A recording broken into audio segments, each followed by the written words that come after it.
Bonjour les amis, alors je voulais partager mon échec de semis là cette année. Donc vous voyez, ça c'est mes semis de tomates. L'année dernière ils avaient super bien marché. Et cette année on est au mois de mai, quasiment la première dizaine. Et malheureusement les plants ils se sont pas énormément développés parce qu'on a une saison assez pluvieuse et froide. Et comparé, donc j'étais obligé d'aller prendre des semis, des plants F1. Donc là, c'est de la tomate. Donc ça, vous voyez, ça fait quasiment du 20 cm. Et les minuscules plants de tomates. L'autonomie c'est bien, mais ça marche pas à tous les coups. Donc là, cette année, il y a eu un petit raté. Et je me suis rabattu sur du F1. Alors je sais pas, est-ce que c'est au niveau des graines? Parce que là, c'est des graines que j'avais récupérées de l'année dernière. C'est des graines reproductibles. Donc logiquement, ce sont ces marchés. L'année dernière, hein, ça avait super bien marché. Mais je comprends pas cette année. Bon, c'est comme ça, tant pis. Donc pour pas quand même louper la saison, j'ai pris ça au dernier moment. Donc là, c'est des plants de poivrons. Bien évidemment, hein, si vous prenez quelque chose qui a été cultivé en France. Ça, c'est mes plants de courgettes. L'idée, c'est de partir avec des plants dans la serre. Et quand on va arriver vers fin mai, partir sur un carré potager à l'extérieur de la serre. Donc voilà mon échec de semis là cette année.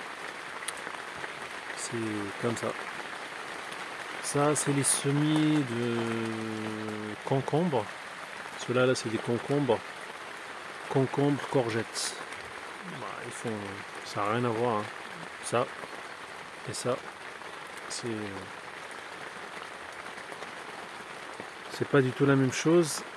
La seule problématique avec ces plants-là, bah, c'est du F1. C'est que les graines, bon, on peut pas les utiliser par la suite. Comme ça, eux nous forcent à chaque fois soit racheter des graines, soit des plants chaque année. Donc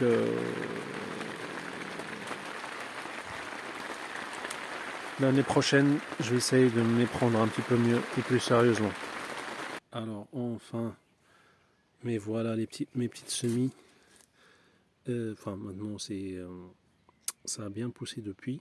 J'ai pas eu le temps de vous faire une vidéo de la semis jusqu'à donc l'évolution de la plante.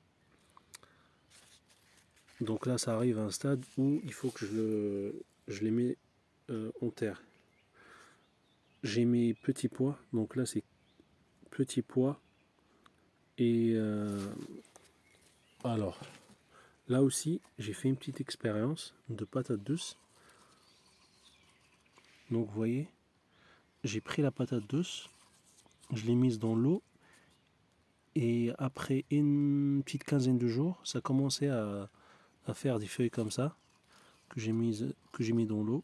Et ça a fait des racines, donc je vais essayer de les planter en terre, ce que ça donne. Là, bien évidemment, la terre, je l'ai retourné au motoculteur. C'est la première année. Je ne sais pas ce que ça va donner, mais j'espère que ça va le faire. C'est bien nourri, au fumier et tout ce qu'il faut. Après, bien évidemment, hein, je vous ferai des petites vidéos sur l'évolution de ces petits pois. Donc l'idée, en fait, c'est de les faire filer le long, que ça fasse une couverture pour protéger du soleil quand ça va commencer à cogner. Et le reste, des plantations, par exemple la tomate dans l'autre sens. Et comme ça, il y aura plus qu'à venir récolter en hauteur. Ça permet de ne pas se fatiguer, d'avoir des légumes propres. Et voilà tout ce que je voulais partager avec vous. Donc là, il y a une variété espagnole de petits pois, une variété française aussi. Je vais voir c'est lequel qui donne le plus. J'aime bien faire plusieurs variétés avec le même légume pour voir ce que ça donne. N'hésitez pas à liker la vidéo, la partager. Alors les amis, par rapport à comment je procède pour le repiquage de mes semis, donc tout simplement, moi je fais par ligne. Je fais des trous qui sont espacés à peu près de 20-30 cm et je viens simplement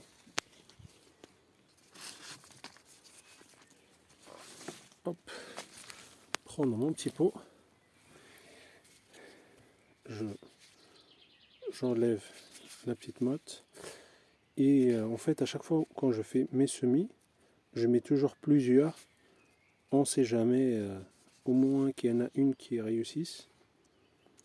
Donc là, ça, pour le coup, j'en ai 3 sur le même pot.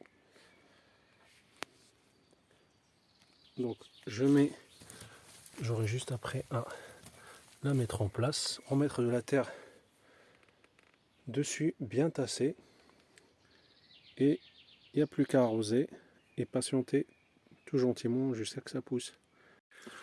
Voilà les amis, donc j'ai fini de mettre en terre mes petits pots de petits pois, et la dernière étape, c'est l'arrosage. Donc n'hésitez pas à arroser abondamment quand même. Donc là je le fais manuellement, mais je me pose la question vraiment pour installer un système de goutte à goutte, parce que je pense à long terme se balader avec un arrosoir quasiment, je pense, tous les 2 jours, ça peut être assez contraignant. Donc là c'est mes patates douces. Alors n'hésitez pas à liker, partager. Je voulais juste vous partager une petite astuce par rapport aux patates douces. Donc là, vous voyez, je suis parti d'une patate douce que j'ai mise dans l'eau pendant une quinzaine de jours.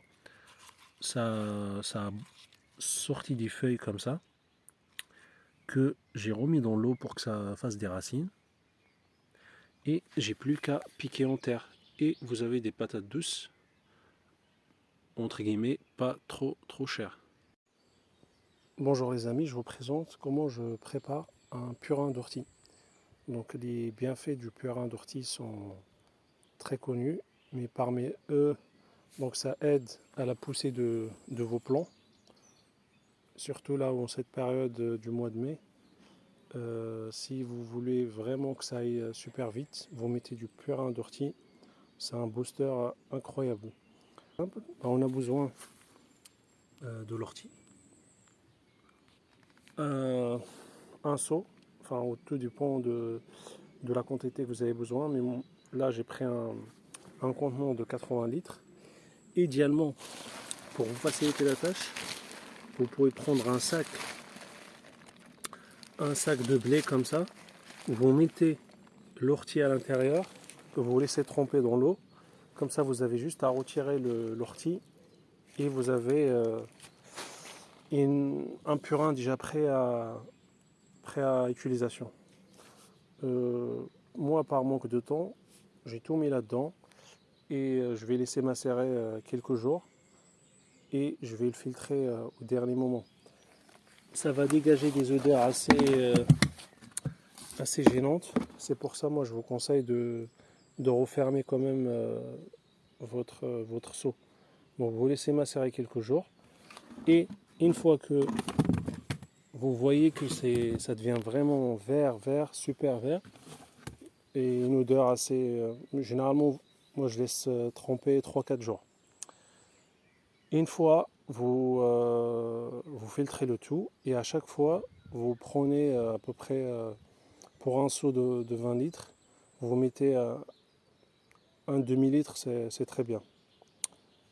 Bon courage!